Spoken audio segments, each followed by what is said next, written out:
All right, here we go, man. Hanging with Beatdrop podcast, episode 69. What's up? my boy got a good extra number. Special right you now. know? Shout out to my boy Kevin. Shout out to my boy Roger Roach in the building. And we got a special guest. We got a good homie of ours. He goes by the name of DJ Audiorokk. What's good? What up? What up? Do your air horns again. You, You like that? Yeah, you gotta do the new one, the new trap horn. What is it? What is it? How does it go? It goes like. It sounds crazy, like. Yeah. I don't know. Like, yeah. We're gonna give you some air horn training. What's good, bro? How you feeling? Good, brother. Good. Feeling Chilling. I'm all the way into this like organic. Oh yeah, beer, bro. Like, we in the healthy vibe. I mean the Fritos and the hot Cheetos, but it's all good. We're setting things off, bro. Yeah, little by little. It's not. It doesn't taste bad, huh? No, bro. I was like, remember? I think we were talking, but I told you like.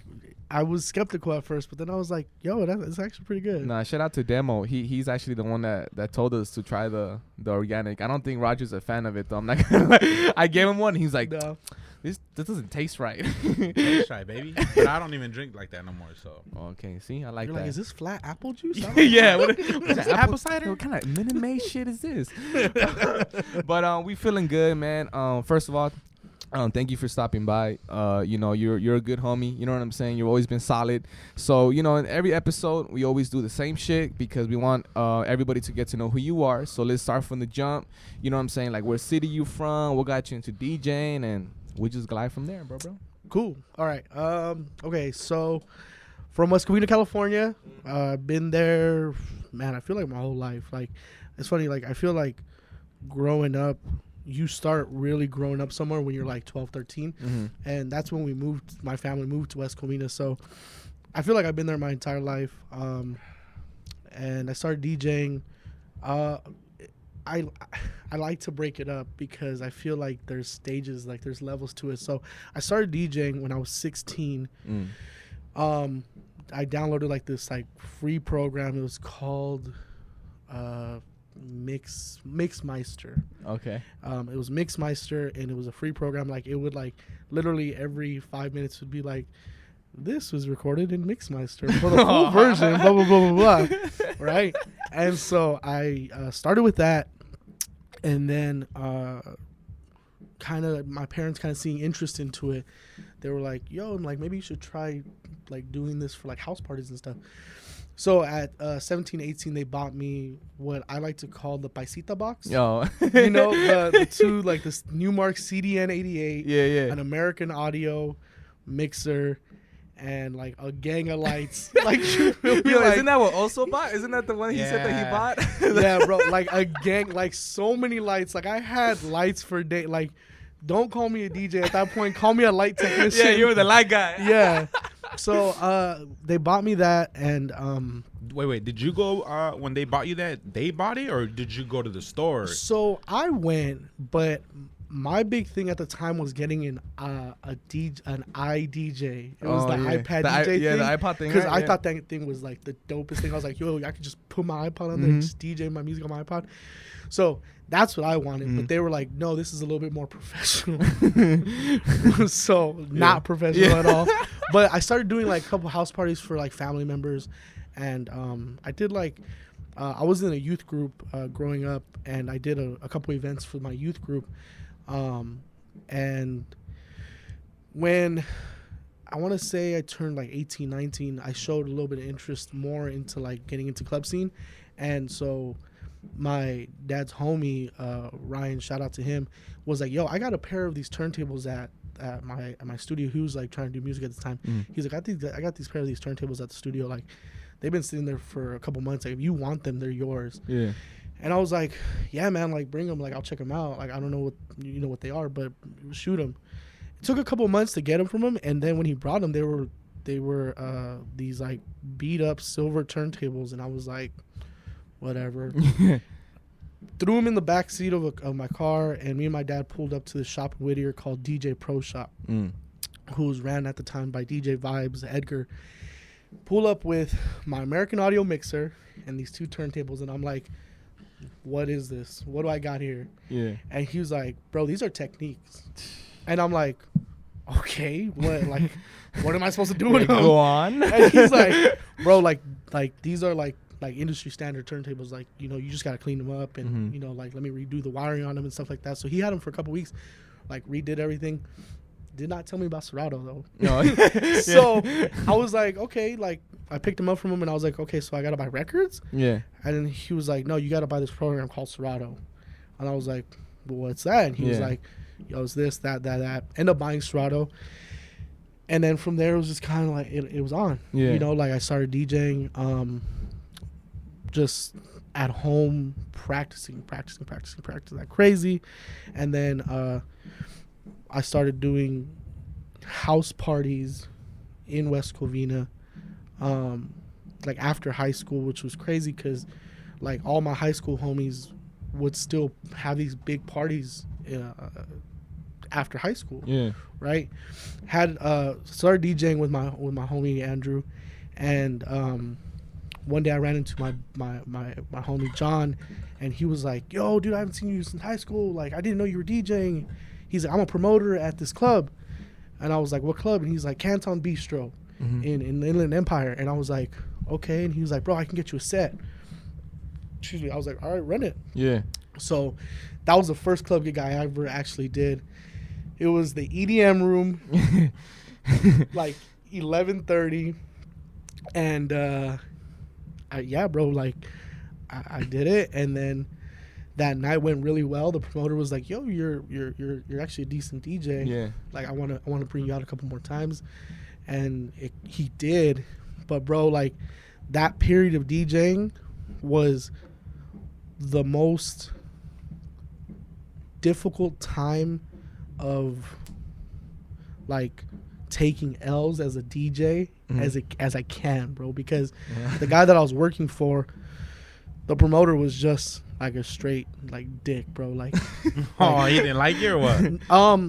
I don't know, bro. Like to this day, I don't. I'm just fucking with you, bro. So, no, like, he's like, you know what? I really don't know. To this day, I don't. I honestly don't know. So what happened with him was at the time, my parents, because I'm big, thought that it would be funny that I'd be DJ Kool-Aid. DJ Kool-Aid? Okay. Yeah, so I was DJ Kool-Aid. And wait, so your parents gave you that name? Yeah, my parents gave me that name. Okay. And so when I told him my DJ name, he straight up was like, "I'm not putting that on the flyer." You're like, why not? Yeah, and I was like, oh shucks, like, okay. I was expecting. He was like, yeah, right. Oh yeah. Yeah, no, he's like, I'm not putting that on the flyer. He's like, you can switch it up, but I'm not putting that on the flyer. And I was like, okay. So I DJ'd still like that for like a few weeks, like actually a few months now that I think about it. Stayed as DJ Kool-Aid because I was like, no, this dude's not gonna tell me like just to change my name. But then he was leaving that venue and he was like, yo, change your name or else I'm not gonna book you. Like straight up. And so I like was at home just thinking at the time. I was a big fan of Stone Rock. And I liked his work. I liked his aesthetic and everything, and I was like, Stone Rock, I like the rock part. And I was like, well, what do you do? I was like, you mess with music, you mess with wires, you're technically an audio technician. So I was like, Audiorokk. Yeah. Just run with it. Yeah, boom. And he was like, okay, I like that. Imagine he was like, yeah, we're still not gonna put that. No, negative. Right? You're like, fuck. He's like, that is the stupidest thing. You're like, fuck. What do you want me to call myself, man? It took me 2 days to come up with that shit. You're like, so, fuck.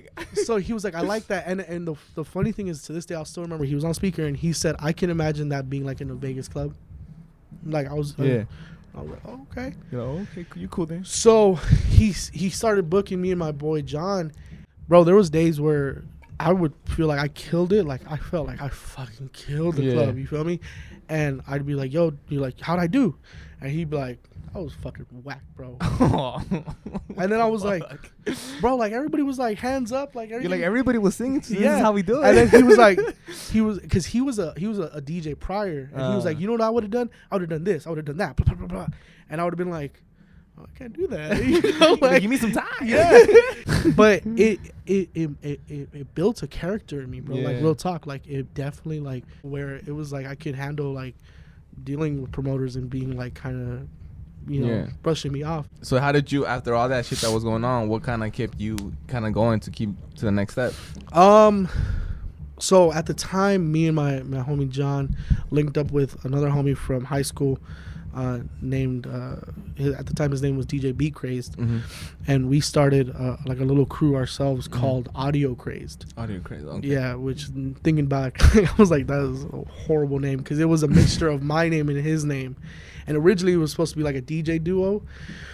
But we just wanted to add like our homies that DJ'd into it too, so we were just kind of, all right, we'll just kind of be like a clique, right? And we were just grinding out, trying to get gigs all together, bro. So we did Icon when it was still around. We did downtown LA, right? Yeah. We did this club called Premier Super Club, not Supper Club. It was Premier Super Club. I feel like I heard that spot before. Yeah, it was right next to, I don't even remember. Yeah. But it was like off, like on like kind of like Ivar, something like that. It was in Hollywood, and we were making like little moves here and there, bro. But the problem with that team was that, my homie D, B Crazed, he was not only trying to DJ, but he was also trying to produce. And then he ended up joining a crew at the time, which was Blend Artist. He was part of Blend Artist for a little bit. And then I was still kind of just trucking, doing my own gigs. And then he just stopped DJing out of nowhere. Oh, okay. He just stopped DJing, stopped producing too. Ended up moving to God knows where. Stopped communicating. And like I just kept, but I kept grinding. Like I was like, yo, I'm still trying to do this, you know? And so I started working with Juice, and then I was doing a couple events with Juice. I started also doing a couple events with Rondo in Fullerton. So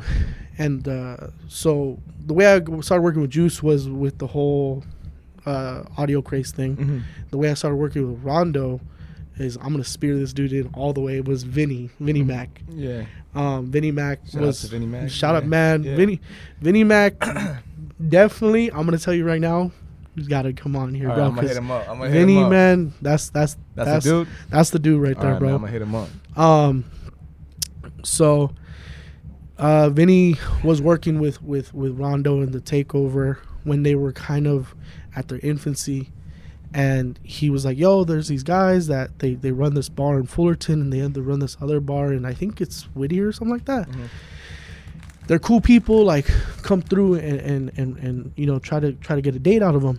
And I was like, all right, for sure. So we pull up to, at the time it was called The Woods. Now it's 120 in Fullerton. Okay. And I pull up with Vinny, and Vinny's about to drop a set, and he's like, yo, Ronnie, this is audio, this is Ronnie. He's a DJ, he's pretty good, blah, blah, you should check him out. Vinny does a set. We go outside with Ronnie, and he starts telling me like, "Yo, like, yeah, we're just a group of guys that we DJ together, and we run the spot together. Everybody kind of puts in all the work together, and we have a good time. We have this other venue called Lost Weekend, and I rotate the guys back and forth. If you're down to get down, like, we're more than happy to have you." But you got to try out first. Hey. Yeah. Well, there's a cash. Yeah, but you got to try out first. So he was like, so I'll shoot you a date next Saturday if you're down. Like, come through, drop a quick 30, and we'll see how we'll see how you do. And I was like, yeah, for sure. So started, like, came in that Saturday, did that, did pretty good, at least I assume. And he started booking me. He started booking me in Fullerton, and he was going to start booking me also in his other spot called Lost Weekend. I think it's in Downey or Whittier. And it's funny because the date that he had given me for that other venue, which from my understanding was like this crazy like drink fest. It was $20 all you could drink. And like, yeah, he says that people would just get crazy lit there. And it was just like an all the way, like, just straight party. Yeah.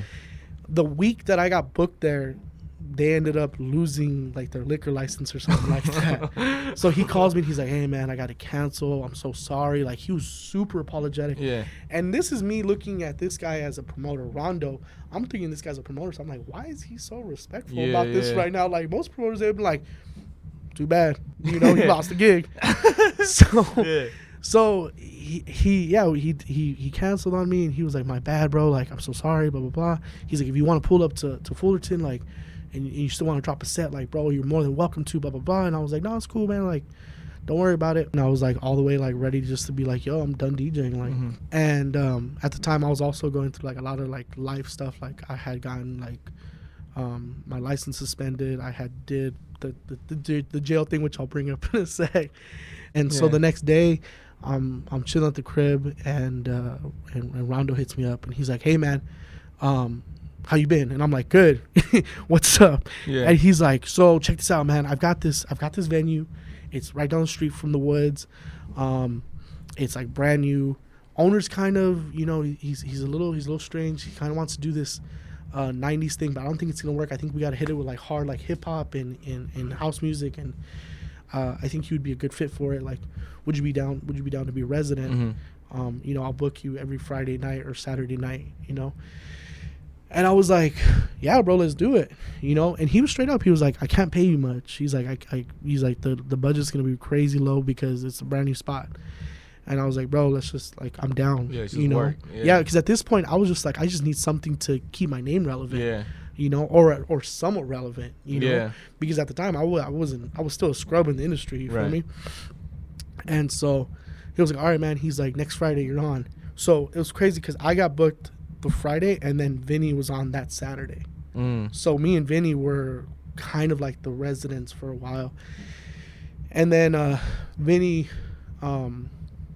started doing work in Pasadena, and so him and Rondo stopped kind of doing work together. And then Rondo was kind of like, yo, can you help out on Saturdays as well now?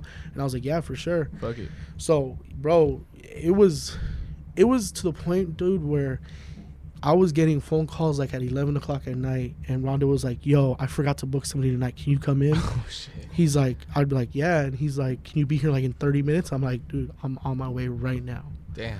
You know? And I would just literally just pull up and just do my thing, bro. Yeah. And yeah, bro, it developed to what it is now. You know, to what JP is now. Like, I remember DJing JP, and there was 20 heads in there. Yeah. You know, 20 heads, and nobody's moving the tables. Like, we have one security guard, and like ain't nothing happening, you know. Yeah.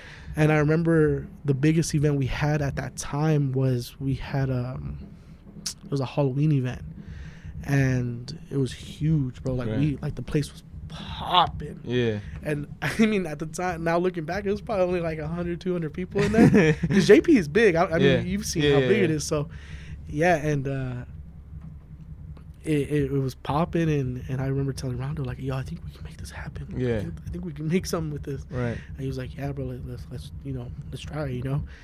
And yeah, now it's, you know, probably like I don't want to say the number one spot, but it's definitely a go-to spot in downtown Fullerton. Yeah, you know, it's a popping ass spot. Yeah, hell yeah. And then how did it get to where you got locked up, bro? Like in the midst of all this, like what happened? Like what was going on? Okay, so I was just a shithead 20 to like 24, bro. Like just did not give a damn about anything.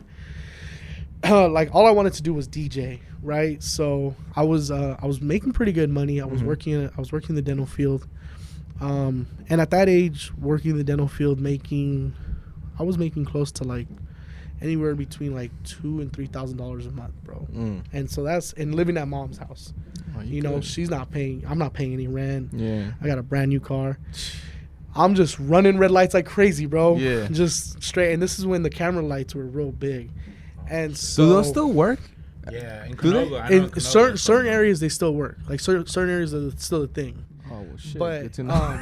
Better watch out in Convo. Yeah, for yeah, real. right. That's me all the way. But so I was just running them, bro, and getting tickets at the mail, and I just like fuck it. Yeah, like I'm thinking like they're parking tickets. I'm like whatever. So one day I'm on my way to do a consultation for a private event, and I get pulled over. And the cop's like, you have a warrant out for your arrest. And I'm like, okay. You're like, that's Kool-Aid. That's not Audiorokk. Wrong person. Right? No, I was dead ass like, okay, what does that mean? And he's all, that means you're going to jail. And I'm like, oh yeah. He's like, oh no. No, like honestly, my inner white girl came out. And I was like, excuse me. So I think you got the wrong person. I was like, what? And he's like, yeah, step out of the vehicle. And I was like, what the hell? Like, what's about to happen? Yeah, went to jail, bro. Like, at the time I had a $20,000 warrant out for my arrest. Went to jail. So, went to jail. Got bailed. My pops bailed me out. Bro, that was like the worst car ride with my dad ever. Like, my dad's been disappointed in me about certain shit in life. Yeah. But he literally like was like, do not speak to me right now because I don't have any words to say to you. And I was just like, okay. Yeah. Like, I just, you know. And so he picked me up, took me home, and like my mom like gave me a big old hug. And the only reason they bailed me out was because it was my little sister's 8th birthday party the next day. Oh shit. If not, my mom was like, yo, your dad was ready to let you stay in there, but he was like, he's not gonna miss his little sister's 8th birthday party. Yeah. So Shout out to your little sister. right, Yeah. right, for real, like, yo, thank you. No, so yeah, did that one night, went to court, and then fucked that ticket off too. Like, I went to court, saw the judge, and I was like, yeah, right, I'm not gonna pay this either. Yeah. Didn't pay that ticket. Still continued getting more tickets. Like, honestly, like, I kept running red lights just stupidly, bro. Like, I'm like, these, because at the time, that's when they were like, all these camera lights, they're like not working anymore. Yeah. So it was kind of weird. So I was kind of like, all right, they're off. So if they're flashing me, I'm not going to get anything. And sure enough, I kept getting them in the mail. And I was like, whatever. Then actually literally almost a year later, my little brother's playing outside with his homie, and the neighbor was like upset that they were playing outside. Mm-hmm. She calls the cops. Cops pull up, knock on the door. And they're like, my dad opens the door. He's like, hey, I'm sorry. I already talked to the neighbor. Like, we're fine. And he was like, right. So I'm not here just to talk to you about that. He's like, is your older son home? And my dad, not thinking otherwise, was like, yeah, he's upstairs. And he's like, can you call him for us? And so I come down like all like, you know, honky dory, like, hey, what's up, officer? Yeah, hey. You know? And he's like, you're under arrest. Again? And I was like, what?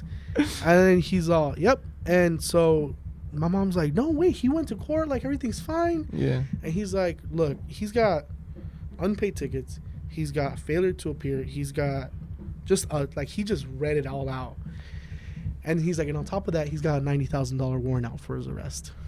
From 20 to 90? From 20 to 90. Damn, your little brother sucks. So the reason they did that was because they were putting out a warrant for every ticket I got. So each one was $30,000. So they amounted it to a total of $90,000. The cop told me that they were like a week away from straight up raiding my crib to come get me. Yeah.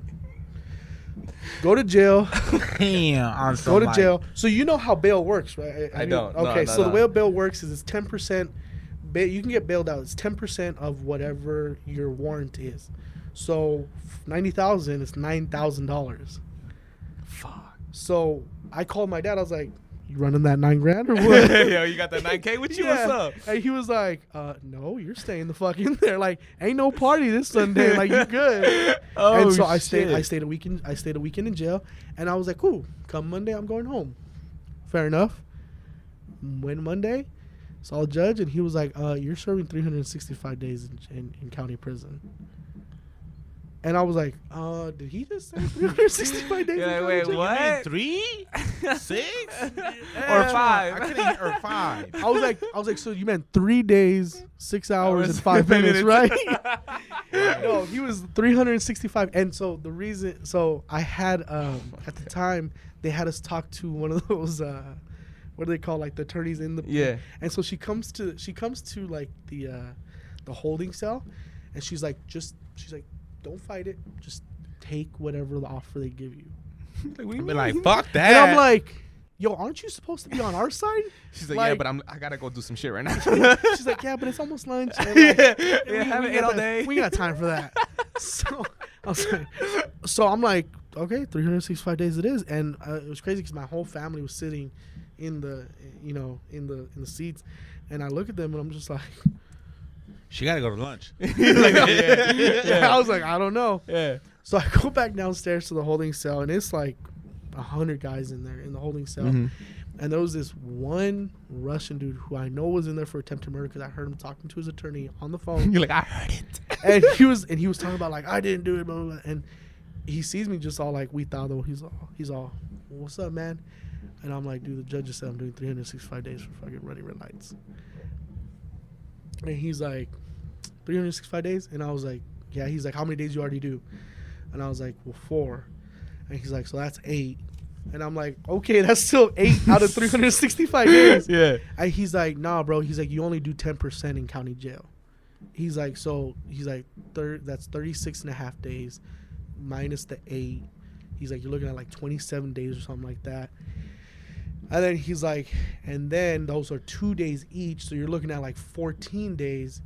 And then he's like, and honestly, they don't have enough room for something as stupid as you. So they'll probably kick you out and have you do like community service or some crazy shit. So I got to county jail. They bust us from West Covina jail to county jail. And when we were going through, what is it called, processing, there was this like really sweet little old man who was homeless, and he like dead ass was like, yo, I'm glad to be here. I'm about to get free food and a shower. Like, yeah, I'm good. How are you not excited to be here? And so I was like, I don't know, man. I was like, hey, do you know like how this works? Like they gave me this breakdown, and he's like, look, at some point you're gonna go to a window that they're gonna start asking you if you're like suicidal or all this stuff. Ask them how many days you think you're gonna serve, and they'll tell you. Like, they'll straight up tell you. Yeah. But you have to be really polite. Like, don't be a jerk about it. Just be really, sincere. So we're going through processing, and I hit this window, and this little sweet little white lady was like, she's like, oh, what are you doing in jail? Like, you don't seem like the type, blah, blah, blah. And I was like, I just made dumb mistakes. And then I was like, ma'am, can I ask you a question? I was like, how many days am I going to serve? And then she was like, well, you're sentenced to 365 days. And then she was like, but I think you might get out by Friday. And she just left it at that. Mind you, this is Monday. Yeah. So I was like, how much would you say that is true? Yeah. And she's like, I'd almost be willing to bet on it. And I was like, okay, cool. So there was a couple more stations where we had free phones. So I called my mom. I'm like, Mom, there's a slight possibility I might get out on Friday. Yeah. So, like, be ready for that phone call. Be ready for my shade. Yeah. And bring me a Happy Meal. Yeah. So, go through the rest of processing. Processing, bro, is by far the worst. Like, talk about just feeling like an animal, bro. Like a herd, like they make you like they strip you down like naked and like with a bunch of other dudes, and like there's like homeless people and like crackheads and murderers, bro. Like there's no like segregation of that, like so they strip you down, they make you put on the jumpsuit or whatever. You get to population, and you're just you gotta kind of just live by the law of the jail, and then it was crazy because there was people, bro, like, and this is how I guess sad it is, bro, that there was some dudes that were like, nah, you're serving, like, you're staying in here, bro, like, I don't know who the fuck told you that's bullshit. Like, you're in, bro. And then there were some dudes that were like, no, don't worry about it. Like, and it was crazy, bro. Like, you had two opposite ends. So I didn't know who to believe, bro. Yeah. But Friday morning, like 4 a.m, bro, they came, opened the door, and they just started yelling numbers, bro. Because there, you're not a name, you're a number. So you got your thing, and they yell your number. And if you miss that call, bro, they're closing that door, and they're gonna come back for you in a couple of days. Like, they're not gonna wait for you. Yeah. So I jumped out the bed, cleaned up all my stuff, and it's crazy, bro, because it's so sad that these inmates, the things that they have to go through, bro, because like these dudes were like literally like, yo, let me get your shoes because they're brand new. Let me get your socks. Let me get that blanket. Run me that blanket, and it's sad, bro. Yeah. Because it's like, bro, like some like straight up like we're over here worried about like animals in dog shelters, but we got homies that are chilling in jail like wearing the same socks for like 6-7 years, bro. Like, real talk, So, yeah, bro, they call your number, you walk out, and then got walked to like where they're gonna process you out. So the way it ended up working out was the remaining time that I was sentenced to, I had to do what's called work release. And work release is basically being like a slave for the government for that remaining time. So you go in and you work anywhere between 4 to 6 hour shifts every day. And you do like random things for CHP or for like the jails. So I had to do the remaining 14 days. I did gardening at one of the juvenile centers. I did laundry at one of the juvenile centers, car wash at the CHP office, car wash at the juvenile center. Bro, sometimes like they just literally had us like just shoveling dirt into bags. And there was a purpose for that, you know? Yeah. Yeah, so I did 14 days of that, and it was during the summer. It was like my last day was actually the day after 4th of July. Damn. How long ago was this? What year? Do you remember what year? This was when I had just turned 23. 23? Yeah. Fuck, bro. Yeah, 23 is one of those years, bro, that I definitely look at. I'm like, yo, I fucking You hit went it through the went through wire. some shit. Yeah, I You went. hit it off like MJ, baby. Well, that was the year that I also found out my girl was pregnant. Oh yeah. How did I mean, not how did that come about, but like Well. you know what I'm saying? You know, you're like, well, you know, no, but like, so you found out you know, go ahead. Oh, look at this. You're like, oh shit. Coincidence. So, all right, so you found out your girl was pregnant after you got out of jail, or Yeah. like what? How did what exactly happened? Like, So, I was in jail. I got out. I was on love because I hadn't seen baby in a couple days. Yeah. And so, you're like, babe. He said, I was gonna get 365 days. You feel me? And you only get 10%. My boy was excited. My boy was ready. I'm over here singing like 21 questions and shit. No, but Yeah. So yeah, I was she it was crazy, bro, because we were like we had hit this like super rocky point Yeah. where her and I were just not gelling anymore. And then I went to jail, and it was kind of like yo, like we need to be here for each other more often. That lasted for like a month, and then it kind of got like a little wavy again. And then we found out she was pregnant. And you're like, I don't know how it happened. I was in jail. Yeah. Wait. it's all started doing numbers. I'm like, hold on. Yeah, I didn't realize, like, wait, hold the fuck up. No, yeah, I found out. We actually found out it's funny. We found out on Black Friday. She's like, yo, let's go to Babies R Us. You're like, why? She's like, they have a sale on cribs. I'm like, what the hell we gonna do for? Fuck, were you like nervous as fuck, just shitting it, like? Well, when I found out that she was Yeah. pregnant, oh man, that day was like a crazy emotional day because my best friend was leaving to Kuwait on Black Friday. Okay. And so I was like losing my best friend, and now my girl was gonna be pregnant. So it was just like a toss up of like Mixed emotions. yeah, just mad mixed emotions, bro. Because it's crazy, bro. Because the first thing that came to my mind when I found out my girl was pregnant was like, all right, abortion it is, you know. And then just seeing how my girl reacted to finding out she was pregnant, I was like, I can't do this. Like, what am I thinking, you know? And then I called my boy, and I'm like, yo, man, like, you know, Rosie's pregnant. And he was like, dude, I'm leaving in the morning. Like, Yeah. what the fuck are you gonna do? Like, I'm leaving. He was literally leaving for 11 months. Oh shit. So the baby was gonna be born, and he still wasn't gonna be back. And me and my boy at the time, we were super tight. Yeah. So I was just like, I don't know how I'm gonna handle this, you know. But yeah, bro, we were able to thug it out. Like, it was crazy because we didn't want to tell my parents that she was pregnant, and at the time, me, my sister, and my girl, we were all living under my parents' house. And then we kind of just wanted to move it. Like, we wanted to start doing our own thing. Mm-hmm. So we were moving out, but we didn't want to tell my mom and dad that she was pregnant, and then be like, no, now you guys got to stay because she's pregnant. Yeah. So we didn't tell them until we moved out. we didn't move out until my girl was 4 months. Oh shit. So she was already starting to show, bro. And like, it's funny because the day that we were moving, my mom was like, "Why isn't Rosie helping? Like, what is she doing?" Like, you like got la llerera. yeah, she's like, pick something up. And my mom is like 100% real, bro. She was like, tell this bitch to get something. Like, what the fuck?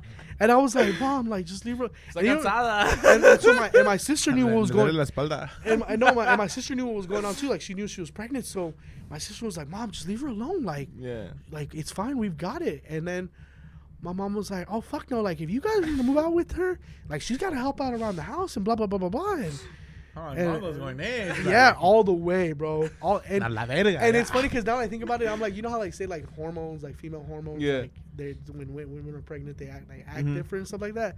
I think it must have been something like that, bro. Because my mom has never ridden my girl like that, except for that day. It was just all the way back. And then like, what did your mom say when like later she knew that she was pregnant at that time? Did she like was she like, oh, okay, my bad? She hell no, bro. My mom was still like, she still could have picked something up. Okay, I'll tell you this. My mom, bro, is like all the way like you know, like everybody thinks their mom is like super mom, bro. My mom is legit like super mom. Like, my mom gave birth to both my brother and sister, and then went back to work the following day. Damn. Like, that's the type of person she is. So when she sees my girl, like, even when my girl like took like a month off from work, she was like, what do you need a month for?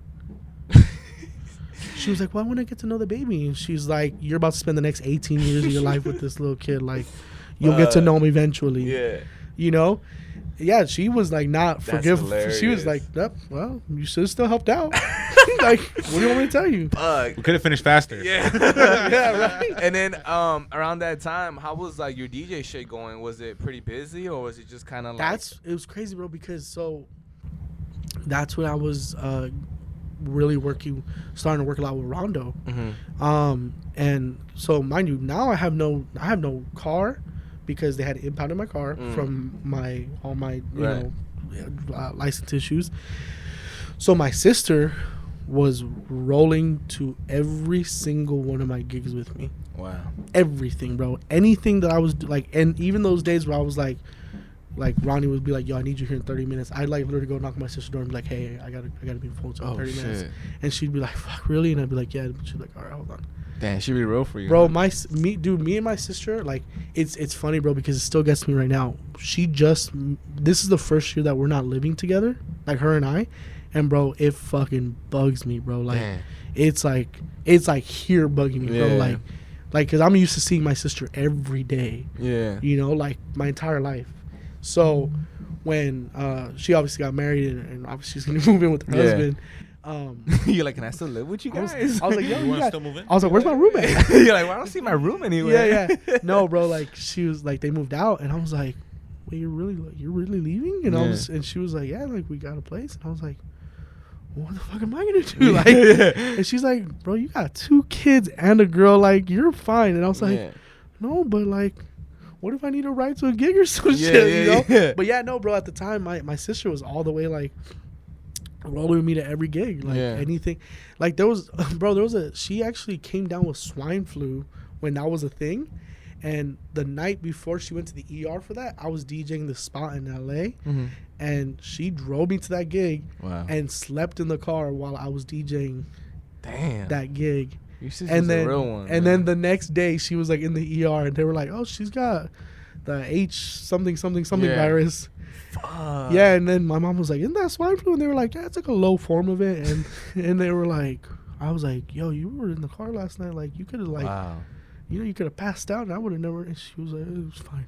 Like, damn, that's tight though, man. Yeah, my sister has definitely held it. Like, it's funny because now, like, if I like drop a mix and she doesn't listen to it, I'll be like, well, you don't support me anymore. Yeah. Like, what's up with you now that you're married? Yeah, she's just like, dude, she's like, do not ever ask me if I don't support you, because I was there. Fucking. Bro, like people for a while thought she was like my manager or something, because she was like, who's this girl that you're always with? And I was like, oh, it's my sister. Yeah. But she would just stand like at the booth, just be like, post like. And it's funny because my sister's like 4'11", bro. Like, she's this like tiny little thing. Yeah. And she would just be like posted like, and like girls would come up for requests and she'd be like, he'll get to it in a second. You know? That's a good manager. That's a good manager. Yeah, yeah. You're like, oh shit, my bad. Yeah. So then after a while, like, I was like, man, fuck it, like I gotta start driving to my own gigs though. Yeah. So I was just risking it, bro. I was like, I was mad risking it, like driving to Fullerton. And Fullerton PD, they don't fuck around. Yeah. But I would just risk it, bro. Like I would park like crazy far and like walk to my car where I knew no cops were gonna be at. Yeah. Do like crazy shit like that just to like avoid the cops. Yeah.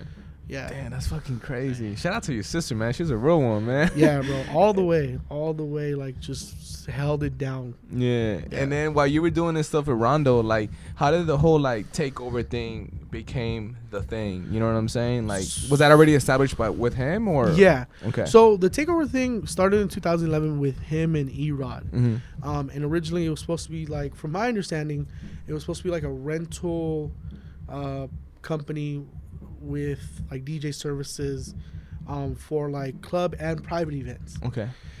So Rondo's got both Rondo and E-Rod, bro. They've got like mad gear. They've got like QCs and fucking techniques. They've got like 6 pairs each and all this stuff. Oh shit. So I'm gonna hit them up when I need some shit, bro.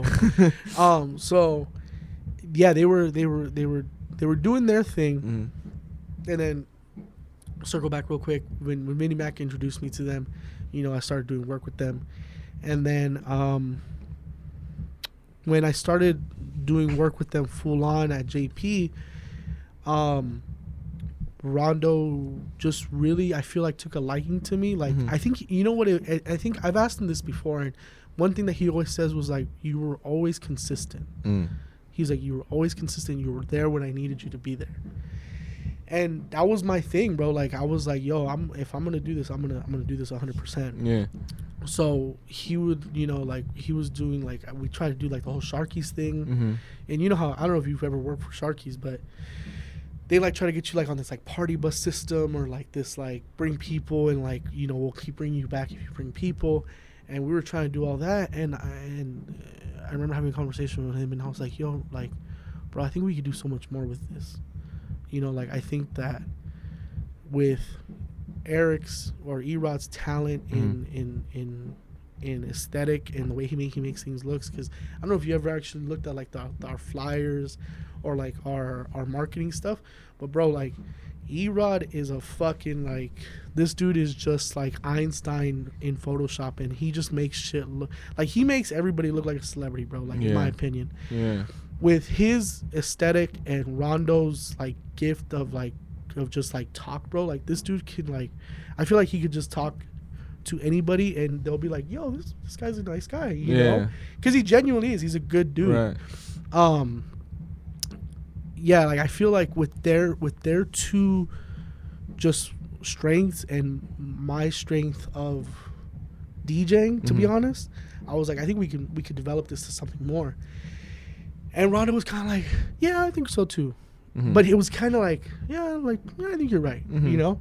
And so we started doing the first other venue we started, because we ended up losing the Woods on some bullshit. And so at one point it was just JP that we had. Mm-hmm. And then he found this other venue called Envy in Anaheim.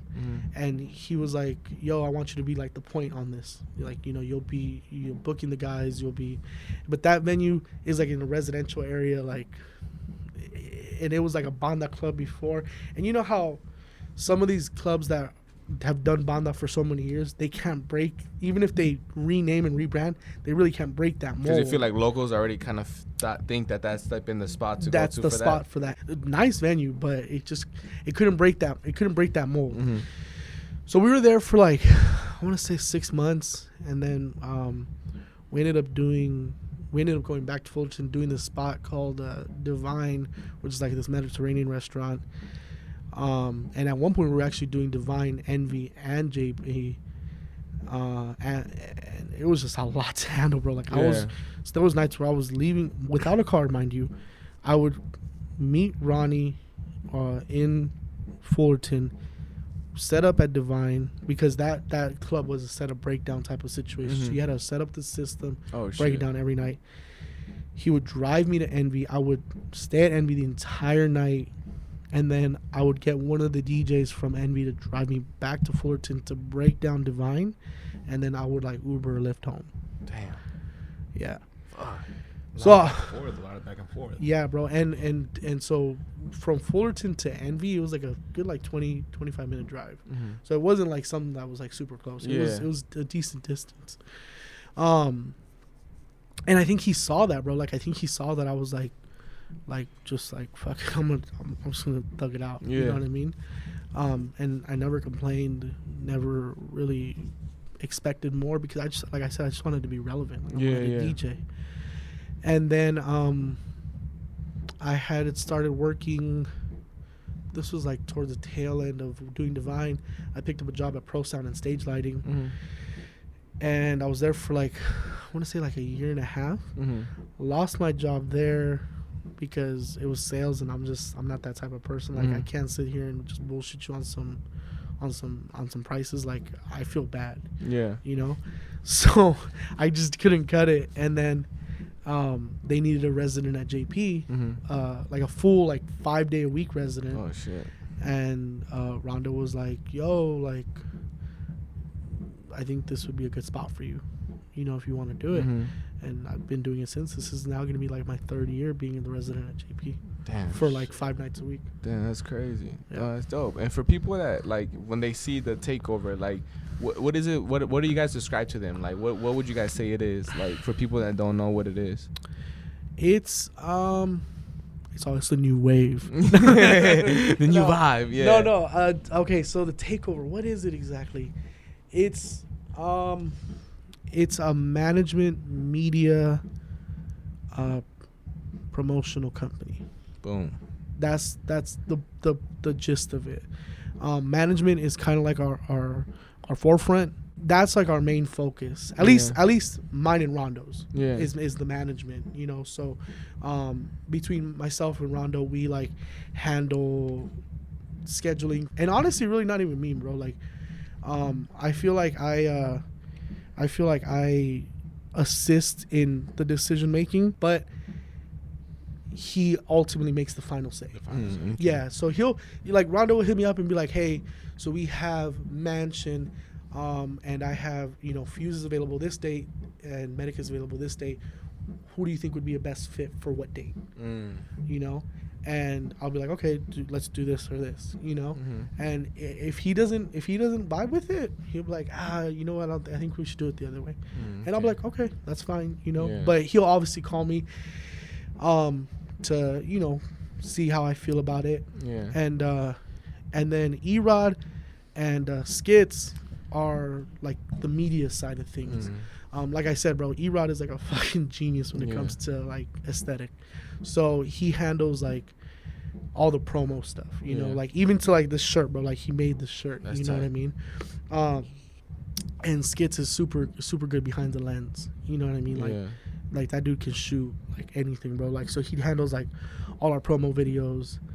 And they kind of like between him and E-Rod, they like mad tag team shit. So like Skits will like film something, shoot it to E-Rod, and then E-Rod will do like the text on it. You know that's what I dope, mean? Man. Yeah, bro. Yeah. So it's so well rounded, bro. Like, and that's what I love about this team, bro, is that everybody is so gifted in their own regard. You know what I mean? Like, you know, like I don't think like it's funny because a lot of times I get the whole like, man, you are the takeover. Like honestly, bro, like people have told me that.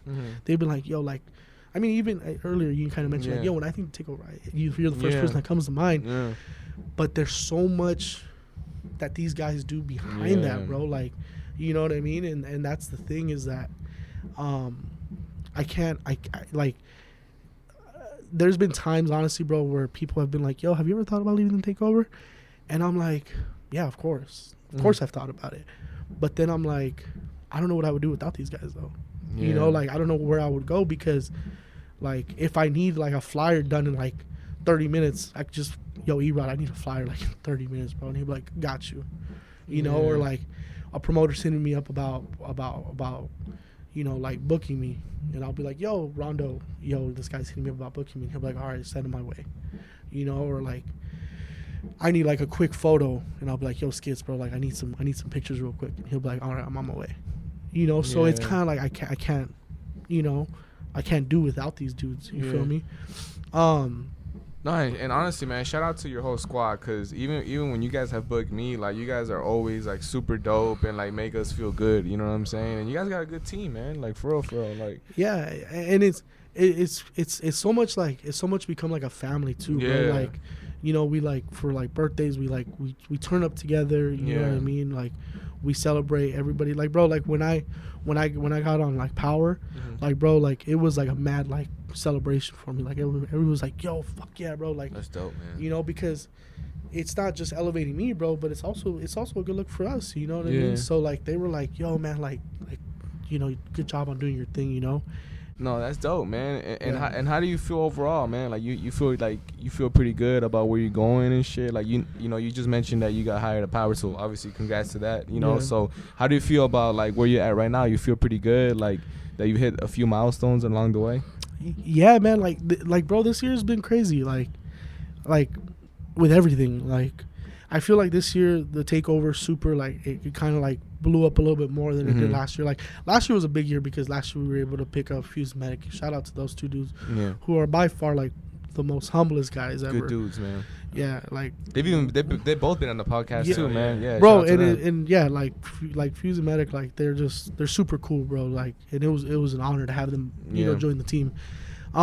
So, but I feel like this year, bro, like we took on a lot more. You know what I mean? Like I was telling you earlier, we were doing the Long Beach thing. Yeah, You know, and then we're also you'll see something brewing Yeah. up pretty soon right now.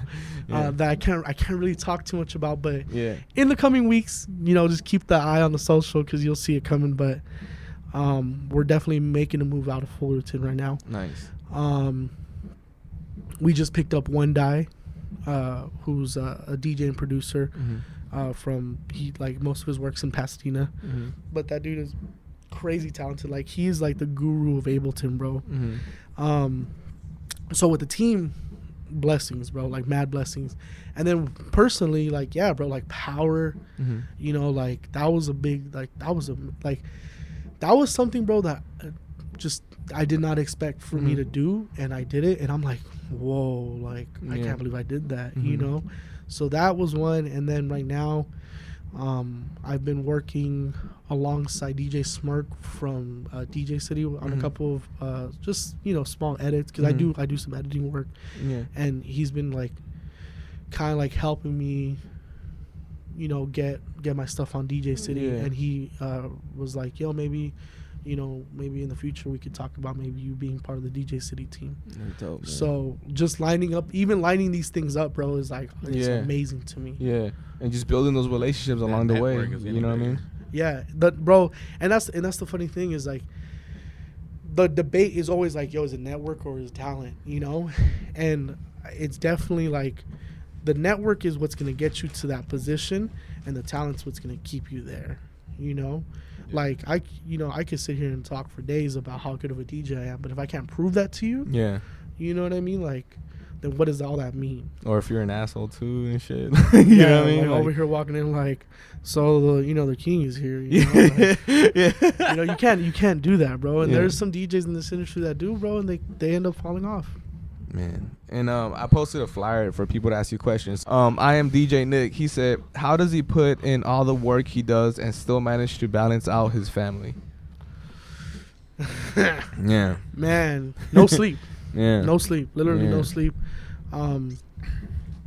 It's literally that, bro. Yeah. It's not sleeping. I mean, I'm not condoning it, but Yeah. it's literally like my day to day is literally wake up at like 11. My brother's girlfriend helps me with my daughter, my baby, because I have a she's like, what is it, like 9 months now or something like that? Yeah. I can't even keep track, but she's a baby. Yeah. So she helps me with her, and then you know, I'll get up, check my emails, jump on the phone with Ronnie because he's always my first phone call of the day. Figure out what the day looks like for the takeover. So, like, you know, whether we got to get a flyer out, whether we got to book somebody, whether we got to get a post up or anything, that's the first phone call of the day. Then hop in the shower, been trying to go to the gym after, but hasn't been High five, baby. Right here, too. right hasn't been happening, but trying. Yeah. But check my emails right after that. Try to get some food in, and then right after that, like go pick up my daughter at like around 1ish. Mm-hmm. She'll get out of school. Do homework with her. By this time, I've probably already had like my second or third phone call with Rondo about whatever project we're currently working on. And then around like 3:30, 4ish, start getting ready to, head out to JP. So whatever I gotta do, like send out like last minute emails or send out like that last minute phone call or whatever.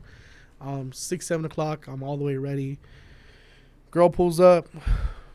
She stays with the girls. She stays with my kids, and I dip to JP. I'm out the house by like 8 o'clock. Nice. I'm at JP till about 2 in the morning. Get home about like 2:33. Yeah. Jump in the shower.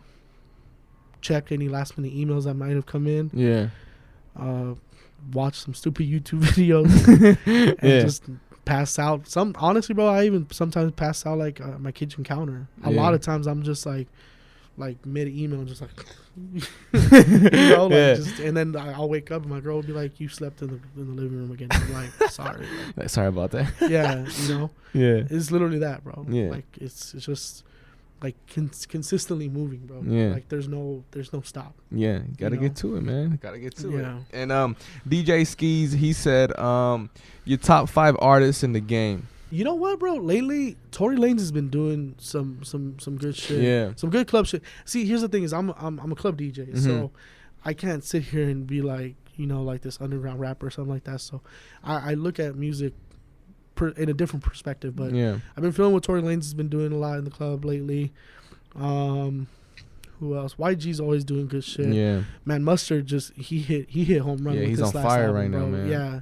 I mean, you could literally just play that album probably back to back in the club, and everybody's just gonna. Yeah, you're good to go. It's like Ratchet Anonymous at the end of the night. You're good. Yeah. So, I gotta peep that YBN Corday album. I know that. Yeah, it's fire. And he's a mad sleeper though, bro. Like he's always been a mad sleeper to me, and I'm glad that now that with this album, people are like, yo, like give him his respect because, like I told you earlier, I'm not a big fan of Namir. His music's cool, but it just to me it's like. Why like Corday's got a little bit more to his music, I feel. Okay. What else? I don't know. I can't really say I'm feeling anybody else right now. You're like, well, that's kind of where you're at right now, right? Yeah. Yeah. All right, Bad Bunny it is. I like that. Yeah. Bad Bunny. Like that. You know what, bro? Like I respect Bad Bunny for everything he's doing. I think he's a dope artist, but I'm just not on his wave, bro. You're not on the wave? Yeah, bro. Like I mean, his music's good, but I can't say I'm like a huge fan. Yeah. Because I'm just like, I don't know, bro. Not like, there yet? Not there yet. Like maybe he'll drop one song with Tory Lanez and then you'll be like, all right. Right. Well, okay, here's my thing with Tory Lanez, bro, is that he came out kind of like with these, like especially the last 2 tracks, like what is it, Broke Leg and Freaky. Yeah. And I'm like, yo, this is he. Yeah, Like, they're good records, man. You feel me? Like, yeah. And I'm looking for, like I said, I'm a club DJ, so the response is what I'm looking for. Yeah. And when I drop a track, I expect it to hit. Yeah. And both those tracks right now, they're hitting home runs for me. Hit. That One Take Jay and Mustard intro? Intro. Bro. Crazy. Did Tiger have something? Tiger's doing good. Tiger's in a good wave, man. Tiger's doing good, but I expect it from Tiger. Because I liked Tiger with like Make It Nasty and Rack City and all that. So when he came back, I expected it to be good. Yeah. You feel me? No, I feel you, man. And where do you see the takeover, man? Like, you guys are doing good. You know what I'm saying? Like 5-10 years. Are you guys trying to sign more DJs, or you guys are kind of like putting a pause on that, or you guys just kind of want to keep establishing the name? Establishing the name is what's on the forefront right now. Yeah. Signing more DJs. It depends, man. It depends on who comes. I mean, we definitely have our eyes on a couple people that we feel would be good fits to the team, but it's also about their schedule versus ours. Like we don't want to oversaturate it where you run into a problem where we've got 15 dudes on the squad but got 5 venues to book out of. Yeah, that makes sense. And so right now we're at a comfortable number where we can keep everybody decently busy and still not busy to where they're like, yo, I'm overly busy. Yeah. You know what? You convinced me, baby. I'll take it. We'll talk about details later, but I'll take it. Welcome to the team. Yeah, but no, there definitely is some people that we've like between myself, Rondo, and E-Rod, where we've been like, yo, man, they would be dope to add to the team. And it's not even something that would be difficult to do. Like this is something that we've kind of already embedded in their head. Like, yo, like, so have you ever thought about being a part of the team? Yeah. And they were like, well, what are you talking about? I'm like, dude, they're just asking. You like nothing? You want to drink? Yeah. No, man. Hey, dog. I'm glad you stopped by and shared a part of your story, man. Because I feel like you've always been a good dude. Ever since the first time we met, like you brought good vibes. You know what I'm saying? And I'm glad that you didn't stay in jail for a long time, bro. You know what I'm saying? Because that would have been crazy. Yeah, man. That was my boy's like, oh fuck, cold, bro. It's cold in there, man. No, hell yeah, man. And I know Raj wants to ask you a little something before we dip out. As part of me being the part of the Takeover team, you know what I'm saying? I got a little questions for you. Congratulations, by the way. Congratulations on joining the team, bro. You feel me? It's called Would You Rather with Roy. And I got some questions for you, Baba. You ready? Let's do it. All right. Would you rather reach your ideal salary, money goal, or reach your ideal weight goal? Man, right now, weight goal. Weight goal. Okay. Would you rather be able to run super fast or be able to jump super high? Ooh, that's a good one. Like how high though? Like, never, yeah, right. I think it says super high. I've never been able to jump. Man, that's a good one. I would honestly say run, bro. Right, that's a good one.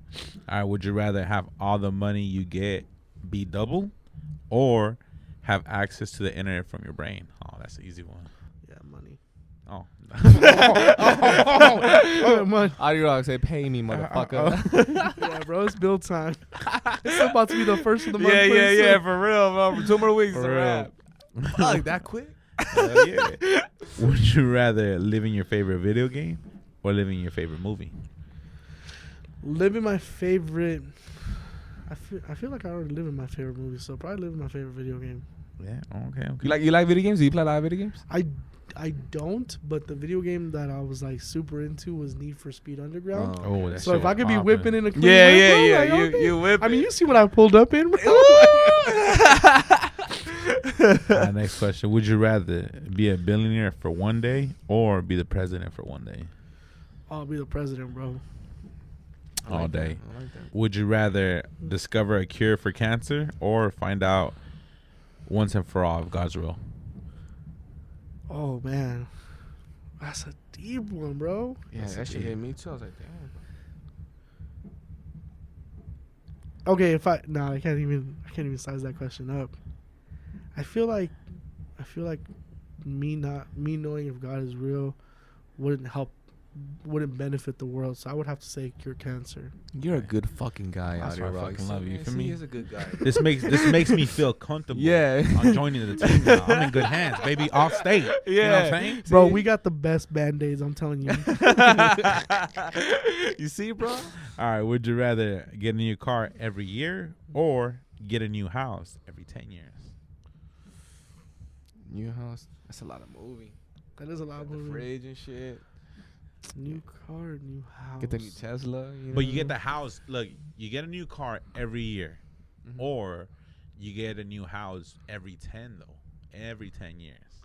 So in those 10 years, you can have 10 new cars. If the house stays in Westco, then I'll take the house. But it's got to stay in West Covina. Stay in the house. Okay. Yeah, I ain't trying to move. I love my city. There you go. Would you rather live in a space station or live in the deep sea submarine? Shit. You said in a PlayStation? No, in a space station. Oh, a space station. Okay. I would say live in a space station. That shit would sound like some dope shit. You feel me? Well, they're always talking about the end of the world, so at least I'd be like, Yeah, you be in space. Yeah, you bro, be like, cool. You be watching what the hell am I everything. going to do from the water? Yeah, for real. Nah, you good. Yeah, that's true. That's true. All right, last question. Would you rather always be 20 minutes early or always be 10 minutes late? I'd rather be 20 minutes early. I like Audiorokk was 20 minutes early today. You feel me? My boy, God stay ready. damn. You know what I'm That's saying? what I'm talking about, baby. See? Hey, you joined a good team. How do you feel about joining the Takeover? Honestly, I feel like if the bandage is good, I'm Yeah. good. You feel me? Okay. I mean, You feel me? are you a DJ? Are you like, what do you bring to the I'm table? a little bit of everything, baby. Oh, you're everything? You feel me? That's right. I'm Okay. like the Kool-Aid man. Oh yeah, Papa, I'm ready. That's right. You feel me? I'm there, baby. Hey, well, look, I'm glad you joined the Takeover. If Thank there's a you. team I wanted you to join, will be the Takeover. Thank you. I'm blessed. I'm gonna need to get one of those shirts too. Anyways, Yeah. don't think I didn't spot that. Like, you feel Look, me? you saw how he put also mighty shit over there feel and me? trying to look at you like, yo, where's my merch? You see how he is, bro? Baby, I'm collecting them all. Like, come on. I'm like over here, like, all right. Just take it out. All right, like- man. I'm like, I had to be after Oso. Damn it, he probably came up here with the whole Target. Oh full yeah, bag. also came with merch, bro. Yeah, he came. man. He, Baby. he came with like he came with everything, bro. That's a funny, real quick one for you. The first Yeah. time I met Oso, bro, he handed me USB. a USB. Yeah. He handed me one of those bags. He handed me a keychain Yeah. and was like, "Yo, man, my name Oso Mighty. Like, Yeah. you know, here's some of my stuff." And I was like, "Who is this guy, bro?" No, yeah. And honestly, coolest dude ever. So shout Yeah, out to bro, Oso, for bro. real, man. Also, like, he gave me a check for my first car payment. Like, he had my USB. I'm fucking with you. Like, oh shit, like, you know. It's Nah. all damn. You're doing good. In Yeah, Bakersfield. also doing good up in there, bro. Nah, man. Shout out to Also Mighty, man. That was a good. That's a good dude, man. But all right, bro. Thank you for stopping by, man. Thank you for having me. Hopefully people enjoy your story and they don't run no fucking red lights, bro. Hey, let's Yeah. not. We can't do that no I more. was not gonna do end that. up in county jail, Papa. There it is, man. Audiorokk, thank you, bro. Appreciate you, man. Thank you guys Hang for with having Beatdrop. me. We out, man. Peace.